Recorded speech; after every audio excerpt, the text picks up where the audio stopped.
Olá, caros alunos, vamos dar início à nossa aula 10, tá? Do nosso curso de Cálculo 1, tá? Nesta aula, pessoal, nós vamos falar de limite no infinito. Bem, vamos entender melhor, né? O que a gente pretende, na verdade? Qual é o nosso objetivo nesse vídeo? Bem, o nosso objetivo, pessoal, é dar significado, tá, a esse símbolo aqui, ó. Limite de f de x, assim que a gente vai ler, tá? Quando x tende a mais infinito, observe, x tendendo a mais infinito é igual a L. Ou, pessoal, o limite de f de x quando x tende a menos infinito igual a L. Então, o nosso objetivo nesse vídeo é dar significado a essas expressões, a esses símbolos, tá? Tudo bem? Então, vamos começar logo com a nossa definição. Então, ó, só mais uma coisa. Quando a gente tem que o limite, né, de f de x e o x está tendendo a mais infinito, nesse caso a gente diz que limite no infinito, porque é o x que está indo para mais infinito, tá?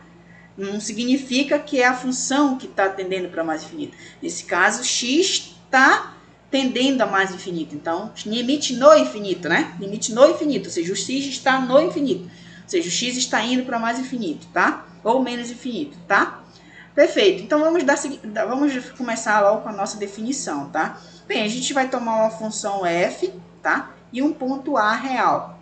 Então, a gente vai supor que o conjunto, né, aberto A mais infinito, né, claro, a gente vai querer estudar o limite quando o x tende a mais infinito, então a gente pega o conjunto, né, A mais infinito, né, porque a gente, no caso, a gente imagina que você tem aqui a reta real, né, você tem a reta, aí você pega um ponto A, né, pega um ponto A e vai me interessar em saber o que acontece com o valor da função quando esse x cresce muito, ou seja, o x está tendendo a mais infinito.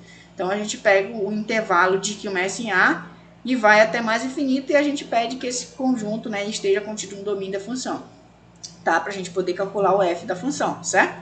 Perfeito. Então, o que a gente vai definir? Vamos definir que o limite de f de x quando o x tende a mais infinito, ou seja, x cresce muito, é igual a L, se e somente se, ó, para todo epsilon positivo, existe um m positivo, claro, com esse m maior de que A, né, para que faça sentido, né, tem que estar aqui dentro do domínio, tá? Então, m maior de que A cai aqui dentro do domínio. Tal que, para qualquer x que a gente pegue maior de que esse m, o f de x, o valor que a função assume nesse x, menos L, né, o módulo de f de x menos L, é menor de que epsilon. Lembre-se, se você for prestar atenção, ainda continua um pouco parecido com as nossas definições, né, de limite, né, de continuidade, aquelas coisas todas. Por quê, pessoal? Observe, né? O que essa definição está dizendo para a gente, tá?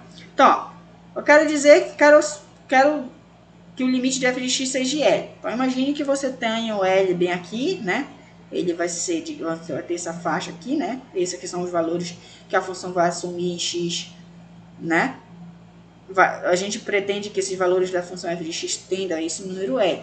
Aí, então, para todo epsilon dado, então você dá um epsilon, tá? Então, você vai ter um intervalo aqui, L mais epsilon, L menos epsilon, tá? Ele diz exatamente o seguinte, que precisa existir um M, tal que, para qualquer x que a gente pegue maior do que esse M, esse cara esteja aqui dentro, tá? Ou seja, o f de x, quando você escreve isso daqui dessa forma, você está dizendo, na verdade, que o valor da função f de x é maior de que L menos epsilon, né? E menor de que L mais epsilon, né? É isso que a gente está dizendo, tá? Recorde, tá bom? Tudo bem? Então, ó, pessoal, o valor que a função assume nesse x aqui, que é maior de que m, precisa estar dentro dessa faixa aqui, ó, dentro desse intervalo. Então, ó, você dá o epsilon, aí você tem L mais epsilon, L menos epsilon, tá? Então, o que a definição nos diz? Olha, pessoal, inicialmente, o gráfico da função pode até sair fora dessa faixa aqui, ó, vai lá em cima, volta, mas vai existir um m tal que, a partir desse m, ó, imagine que o m é esse cara aqui, ó, m. Então, para qualquer x que tu pegue que é maior de que m, ou seja, para qualquer x que você pegue para cá, o valor que a função assume cai aqui dentro dessa faixa. E é verdade, observe. A ilustração é essa, ó. Existe esse m, né? Existe esse m, tal que pega qualquer valor de x aí, ó. Peguei esse x aqui, ó. Aí tu leva para o gráfico da função, tá aqui, ó. Então vai cair aqui dentro, observe. Aí pega um x aqui maior, olha, bem, observe. tá? Observe. Aí pega outro. Observe. Bem? E observe que esses valores, eles estão o quê, pessoal? Se aproximando de quem? De L, né? Quando o x vai indo para mais infinito, tá? E uma vez que eu posso ainda tomar, né, esse L, por exemplo, cada vez menor, esse epsilon cada vez menor, né? Então, observe que esses valores estão se aproximando muito de L. Eles tendem a se estabilizar exatamente no ponto L, tá? Eles tendem a ficar, essas oscilações tendem a ficar cada vez menores em torno do ponto L, tá? Então, quando o x tende para mais infinito, o valor que a função assume está tendendo para onde, pessoal? O f de x está tendendo para L, tá? F de x tendendo para L. Então, eu espero que vocês tenham entendido, pessoal. Quando você fala que o limite de x tendendo a infinito, significa que o x está crescendo muito. Não faz sentido eu pegar o x para cá, tá? Porque para cá x é pequeno, né? Então, faz sentido eu fazer o x ir embora para mais infinito. E o que acontece com o valor da função? O valor da função vai se aproximando do ponto L, tá? Então, antes do ponto M, observe que pode até ter valores que fica acima dessa faixa aí, ó. Observe aqui, ó. Mas, a partir do momento que eu encontro o M, então, ó, a partir desse M aqui, qualquer X está aqui dentro. Então, aí, o objetivo é você exatamente encontrar esse M tal, que a partir dele, para qualquer X que você pegue maior do que ele, o f de x cai dentro dessa faixa aqui, que vai de L menos epsilon até L mais epsilon, tudo bem? Então, acredito que já deu para entender, tá? Então, é isso. Esse é o significado. E, analogamente, pessoal, você define limite quando x tende a menos infinito, né? Quando x tende a menos infinito. Então, o limite de quando x está indo... Ou seja, nesse caso agora, o x está decrescendo muito. É muito pequeno. Imagina que o x é menos 1000, é menos 2000, é menos 10.000, tá? Então, o x está indo para menos infinito. Então, como é que você vai definir esse limite? E se... esse conjunto aqui, né, pertence ao domínio da função, vamos definir o limite de f de x quando x tende a menos infinito igual a L. Se para todo epsilon dado, né, existe um M, tal que o menos M é menor do que A, né, o M ele é sempre positivo, tá? E aí, como a gente está estudando para cá, então a gente não faz sentido pegar esse número no lugar positivo. Então, a gente pega o menos M, tá? Então, o menos M vai cair para cá, tá? Aqui vai estar o menos M. Então, tal que esse menos M é menor do que A, né? Novamente, porque para cair dentro do domínio da função, observe que o domínio da função é menos infinito A, né? Então, esse menos M tem que estar aqui, né? Menor do que A, menor do que A e maior do que menos infinito, tá? Tem que cair. E aí, o que acontece? Agora, o que acontece? Como eu estou querendo pegar x tendendo a menos infinito, então, tu vai pegar x que é menor do que menos M, certo? E aí, tu calcula o f de x. Tá? Que para todo x menor do que menos m, implica que f de x vai cair dentro dessa faixa, que no fundo diz pra gente que o módulo de f de x menos L é menor do que epsilon, tá? Então, essa é a nossa definição. E aí, se você quisesse ver isso graficamente, é só você pegar esse gráfico aqui, né, que está, digamos assim, esboçado nesse sentido, camba ele para cá, né? Vira essa ponta daqui para cá, tá? E aí faz nesse sentido, é a mesma coisa. Agora o x, quando o x tende para menos infinito, ou seja, o x diminui muito, o f de x vai tender para L, né? Quando o x decresce muito, tá? Então, a ideia é a mesma, né? Vai existir esse m positivo, tal que o menos m vai ser negativo, vai cair dentro do domínio da função, e para qualquer x menor do que menos m, ou seja, x que está nesse sentido daqui para cá, né? Você tem que o f de x cai dentro dessa faixa aqui. É a mesma história, tá? Então, eu espero que dê dado para vocês entenderem, né, essa ideia. E vamos fazer alguns exemplos. Bem, pessoal, vamos inicialmente calcular o limite da expressão 1 sobre x quando x tende a mais infinito. E vamos tentar justificar através da definição, tá? Bem, pessoal, inicialmente vamos fazer meio que intuitivo, tá? Observe, pessoal, à medida em que x aumenta, o valor de 1 sobre x diminui. Por quê, pessoal? Observe. Olha só. A ideia aqui, né, é calcular o limite de x tendendo a mais infinito. Então, não vai pegar menos 10, menos 1000, né? Que é um número muito pequeno. Vamos pegar um número grande. Então, vamos pegar 10, né? Quando você pega 10, pessoal, esse número aqui não é o inverso de x, ó. Para cada x que você pega, isso daqui leva em 1 sobre x, que é o inverso de x, tá? Então, por exemplo, o que é o inverso de 10? Né? É 1 sobre 10, né? E no fundo você pode escrever como 0,1, né? Quantos zeros você tem aqui é uma casa que você anda para trás aqui, né? No 10, certo? Então é 0,1. Quando você tem 100, então esse número vai dar 1 sobre 100, que no fundo é 0,01, tá? Duas casas para trás, porque a gente tem 2 zeros, certo? E aí sim você vai, agora pega 1000, observe que eu estou fazendo o x o quê? Aumentar muito, né? Estou pegando o x grande. Quando eu pego o x igual a 1000, esse número aqui vai dar 0,01. Quando a gente pega x igual a 10.000, 1 sobre x vai dar 0,001, 4 casas para trás, né? Então, observe que quando o x cresce muito, o inverso dele decresce muito, né? Porque esse número aqui está muito próximo de zero, né? Então, observe que quando o x tende para mais infinito, 1 sobre x tende para zero, né? Se um número é muito grande, o inverso dele é muito pequeno. É natural, né? Um número é muito grande, 1 sobre ele é muito pequeno. É como se você estivesse dividindo, né? Imagina que eu estou dividindo aqui, ó. Quando eu pego 10.000, eu estou dividindo 1 para 10.000 pessoas, né? 1 sobre x vai dar 1 sobre 10.000. Agora, dividir 1 para 10.000 é um número muito próximo de zero, entendeu? Então, ele está tendendo para zero. Então, meio que intuitivamente, assim, analisando através dessa tabela, você já conclui que o limite de 1 sobre x, quando x tende a mais infinito, é zero, tá? E como seria uma justificativa? Bem, a gente precisa encontrar um epsilon, né? Positivo. Para todo epsilon dado, desculpa, a gente precisa encontrar um m, que é positivo, tal que, para qualquer x que é maior do que m, o f de x menos o ponto que a gente está analisando nesse caso é zero, né? Que a gente já viu aqui que o limite é zero, né? O f de x menos zero é menor do que epsilon. Bem, mas isso, para provar isso, quem é f de x nesse caso? F de x é a função 1 sobre x, né? Então, a gente precisa mostrar que 1 sobre x menos zero é menor do que epsilon. No entanto, note o seguinte, vamos estudar esse módulo aqui, ó. O módulo de 1 sobre x menos zero, em verdade, é o próprio 1 sobre x. Por quê, né? Na verdade, isso aqui seria o módulo de 1 sobre x, né? Zero aqui não faz sentido. Módulo de 1 sobre x. Só que uma vez, pessoal, que o x está tendendo a mais infinito, né?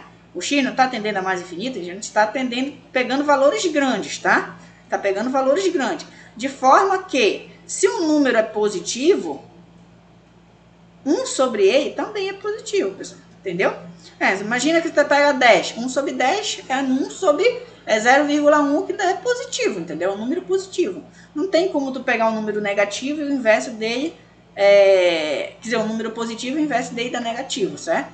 Então, existe essa propriedade aqui, que vocês não se lembram, talvez, mas se vocês não se lembrarem, a gente está afirmando, né? Se o número é positivo, 1 sobre ele é positivo. Então, o módulo dele, pessoal, é ele mesmo. Então, não precisa colocar aqui, tá? Então, módulo de 1 sobre x menos 0 é igual a 1 sobre x. Bem, uma vez que eu quero que isso fique menor do que epsilon, isso é menor do que epsilon se somente se, ó, você pega o x e o epsilon multiplica para cá e o x multiplica para cá. Eu posso fazer isso porque, pessoal, sem alterar a desigualdade. Novamente, o x é positivo, né? Eu estou fazendo o x tender a mais infinita, ou seja, estou fazendo ele se aproximar. Ele está ficando um número muito grande, positivo, e o epsilon também é tomado maior do que zero, tá? Então, a gente está fazendo uma multiplicação aqui de termos positivos, então o sinal de desigualdade não se altera. Então, eu passei o epsilon para cá dividindo e passei o x para cá multiplicando. Então, fica simplesmente x precisa ser maior do que 1 sobre epsilon. Aqui, pessoal, você tira quem é, no caso, o teu candidato a M, né? Ó, o M, né, o cara que você precisa tomar e para que o X seja maior do que ele. Então, ó, quem é que está fazendo esse papel aqui, ó? Tá aqui, ó. Né? Então, isso aqui vai ser verdade, que eu quero provar. Isso daqui vai ser menor do que epsilon, somente se o X for maior do que 1 sobre epsilon, que está fazendo o meu papel do que M. Então, eu vou tomar M, dado um epsilon qualquer, eu vou tomar o m igual a 1 sobre epsilon, uma vez que epsilon é positivo, 1 sobre epsilon é positivo, então m se torna positivo. Logo, sempre que o x for maior do que m, né? Ou seja, o que a gente tem? o m não tomei 1 sobre epsilon, então o x é maior do que 1 sobre epsilon. Da onde eu faço aquele jogo novamente, né? Passo o x para cá multiplicando, e passo o epsilon para cá, né? Ficaria epsilon maior do que 1 sobre x, da onde eu posso só inverter aqui, né? 1 sobre x menor do que epsilon, tá? 1 sobre x é menor do que epsilon, tá? O que foi que eu fiz aqui, pessoal? Eu passei o x para cá, né? Então ficaria 1 para ser o epsilon para cá, tá? Epsilon é maior, tá? De que 1 sobre x, tá? Aí depois eu li daqui para cá. 1 sobre x é menor do que epsilon, tá? Perfeito, né? Então, ó. E aí eu lembro novamente, recordo que o módulo de 1 sobre x é positivo, né? E 1 sobre x... então, o módulo desse 1 sobre x é o próprio 1 sobre x, né? Então, eu poderia passar um módulo aqui. E dentro desse módulo, eu poderia subtrair zero, que é a mesma coisa, né? Então, a gente ganha isso. Então, observe que eu escrevi pela definição. Dado epsilon, existe o m. Quem é o m? É esse cara, tal, que sempre que eu pego x maior do que m, o módulo de f de x menos o ponto L, né? Que no caso aqui, menos o limite L, né? Que no caso é zero, é menor do que epsilon. Então, eu provei pela definição que o limite de 1 sobre x é zero, tá? Bem, pessoal, aí eu deixo como exercício para vocês calcular o limite de 1 sobre x quando x tender a menos infinito, tá? E tentar justificar. Bem, pessoal, já adiantando para vocês a resposta, esse limite, né, de 1 sobre x, quando x tende a menos infinito, ele vai ser zero, tá? E vai ser zero também. A única diferença, pessoal, é que esse limite aqui, quando x tende a mais infinito, ele está tendendo a zero por onde? Por valores positivos. E esse limite aqui, ele vai tender a zero por valores negativos, tá? Então, é como se você fizesse assim, né? Imagina, você tem 1 sobre x, então você pega, o x não é muito pequeno, pega menos 10 mil. Menos 10 mil. Então, quando você fazer menos 10 mil, então vai ficar 1 sobre menos 10 mil, né? 1 sobre menos 10 mil, por exemplo. Então, esse valor aqui vai dar menos, né? Menos 0,001, tá?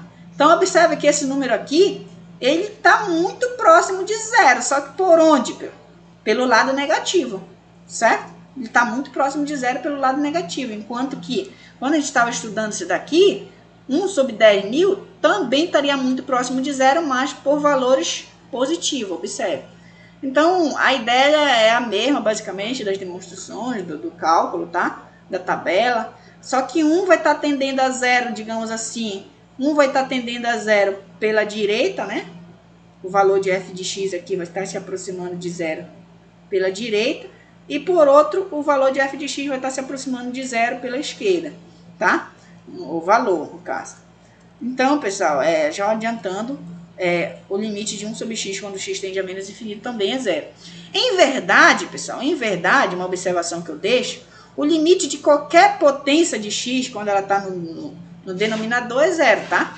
Limite de x tendendo a mais infinito ou menos infinito, tá? Ou menos infinito, de 1 sobre x elevado a n, para qualquer que seja essa potência aqui, 2, 3, 4, 5, 6, tanto faz, tá? Qualquer que seja a potência vai ser zero, tá? Aí, pessoal, as propriedades com referente ao limite no infinito continuam exatamente análogas que a gente tinha antes, tá? Ou seja, se a gente tem duas funções, f de x e g de x, tá? Quero também colocar g de x aqui, né? Então, pessoal, o limite da soma é a soma dos limites, embora ela esteja tendendo a mais infinito, não muda nada. O limite de uma constante vezes uma função, você pode tirar a constante para fora e calcular o limite só da função. O limite do produto é o produto dos limites. E o limite do quociente é o quociente dos limites, desde que o limite do denominador seja diferente de zero, tá? Então, vamos entender melhor, se puramente, pessoal, uma aplicação dessa observação, tá? Como é que a gente faz para calcular o limite de expressões desse tipo, quando a gente tiver potências maiores, né? Calcule o limite de x à quinta mais x à quarta mais 1, dividido por 2x à quinta mais x mais 1, né? Quando x tende a mais infinito. Bem, pessoal, aqui tem um procedimento muito simples. O que você vai fazer? Você vai pegar a maior potência, tanto do numerador quanto do denominador, e colocar em evidência. Então, por exemplo, qual é a maior potência nesse numerador aqui? É x à quinta, né? Então, eu vou pegar x à quinta e colocar em evidência. Todo tempo é isso. Então, observe que eu posso analisar esse quociente da seguinte forma. X à quinta, coloco em evidência. Para voltar para x à quinta, eu multiplico por 1, né? Para voltar para cá. Então, x à quinta vezes isso dá x à quinta. Para voltar para x à quarta, pessoal, eu multiplico por 1 sobre x. Aí você precisa ter uma noção, assim, ideia de fatoração, de multiplicação aqui entre duas potências, por exemplo, assim, né? Porque, por exemplo, se você multiplica x à quinta, olha, observe que aqui é a quarta, né? Tem uma unidade daqui, significa que você tem que dividir por x. Porque quando você fosse multiplicar x à quinta por 1 sobre x, então, o que você faz? No fundo, você tem isso daqui, né? X à quinta dividido por x. Então, tu tem potência de mesma base. Então, o que você faz? Você conserva a base e subtrai os expoentes, né? Fica 5 menos 1, que dá x à quarta, né? Ou simplesmente cancela aqui, né? X à quinta, aqui tem 1, então tu cancela 1, fica 4, tá? Então, o que você precisa é ter essa ideia, né, de manipulação aqui. X à quinta, para voltar para x à quarta, divide por 1. Aí aqui, para voltar para 1, pessoal, então não tem que dar só 1? Então, eu tenho que subtrair, tenho que dividir aqui por x à quinta, tá? Tenho que dividir por x à quinta. Porque quando eu for multiplicar aqui, ó, o x à quinta meio que vai cancelar que esse x à quinta vai ficar só 1, tá? Aí tu faz uma manipulação parecida com essa no denominador, né? Então, ó, coloquei qual é a maior potência? X à quinta. Então, para voltar para 2x à quinta, multiplico por 2, né? Quando multiplicar dá 2x à quinta. Aqui só tem x. Então, para voltar para x, pessoal, o que eu faço? Eu multiplico por 1 sobre x à quarta. Porque quando multiplicar, vai ficar x à quinta vezes 1x à quarta, né? Aí, vamos supor, vai cancelar 4 potência aqui, né? Tá dividindo. Fundo é essa ideia, né? 5 menos 4, que dá 5 incremento x, tá? Se você não tiver essa ideia assim, não souber muito bem qual que você deve multiplicar, o que é o pensamento que você tem que ter, pessoal?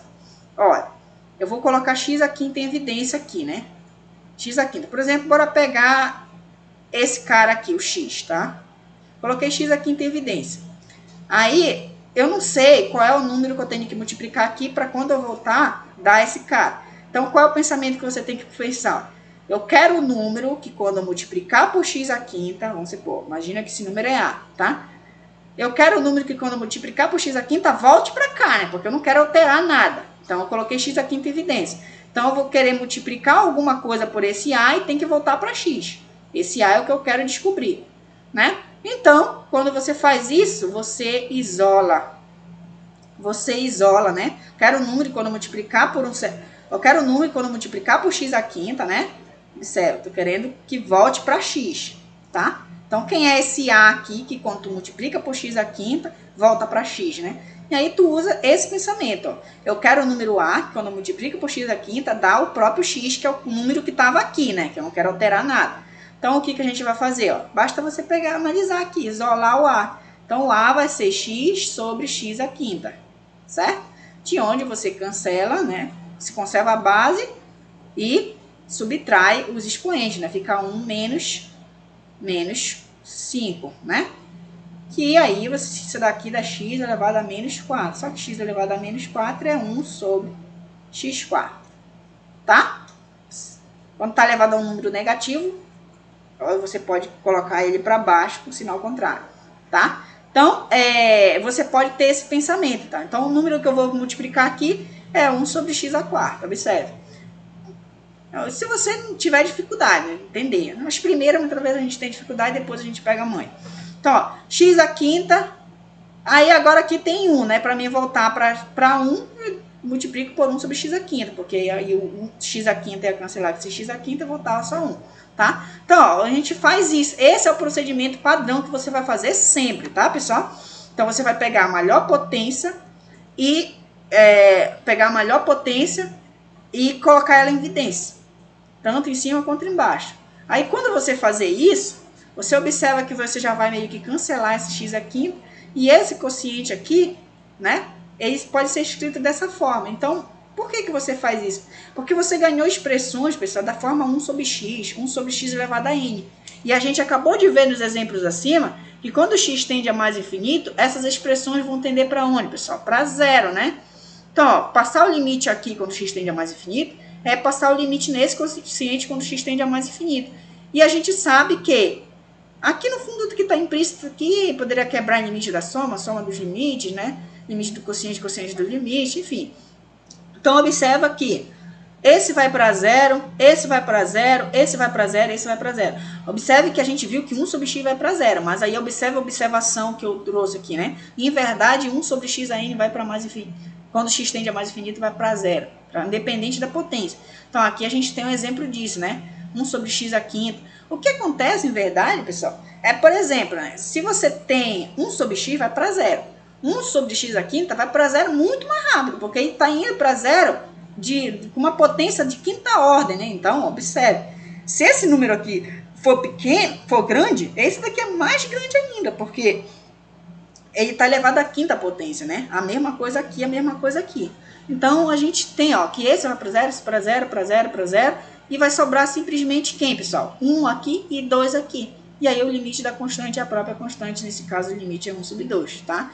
Um pensamento análogo a gente poderia fazer para cá, né? Observe que aqui a potência maior é x à terceira, aí eu colocaria ela em evidência, né? Para voltar para cá 2, para voltar para cá 1 sobre x a cubo, porque quando eu multiplicar aqui volta para 1, tá? E aí a mesma coisa aqui, a quarta potência é a maior, né? Mas observe que eu acabei colocando só até a terceira para mim exatamente cortar, mas você poderia colocar a quarta também, tá? Não tem problema. E aí, ó, para mim voltar para cá, para x a quarta, x, né? Quando eu multiplicar, dá x a quarta. Para mim voltar para 2x, né? Então, observe, eu teria que deixar x aqui. Então, 2 sobre x quadrado, né? Porque quando eu multiplicar, vai cancelar duas potências daqui, né? Vai ficar 1 aqui no denominador, aqui no numerador. E aqui vai embora esse x quadrado, né? Então, perfeito. E aí vai ficar 2x, né? E aí, você vai observar que você vai cancelar esse cara aqui. E aí vai passar o limite nesse e passar o limite nesse quociente. E aí quem que vai embora? Quando x vai para menos infinito, esse daqui vai para zero, esse daqui vai para zero, esse daqui vai para zero. E aí vai ficar simplesmente 2 sobre x, né? Só que quando x tende para menos infinito, esse cara aqui vai para zero. Observe que aqui, em vez do 1, apareceu 2, né? Tem alguma coisa, pessoal? Alguma diferença? Se aparecesse uma constante vezes dividido para x, não vai influenciar em nada, pessoal. Por quê? Porque esse cara aqui ele é muito grande, muito pequeno. Então, o que significa uma constante perante uma infinidade? Não significa nada, entendeu? Por exemplo, você tem 2 e esse cara aqui é menos 100 mil, por exemplo. Imagine, você dividir 2 para menos 100 mil. Essa constante não significa nada perante o infinito, entendeu? Não é nada. Então, essa constante não vai influenciar em nada e esse limite aqui é zero, tá? Então, pessoal, espero que vocês tenham entendido. Nosso vídeo de hoje vai ficar por aqui e até a próxima.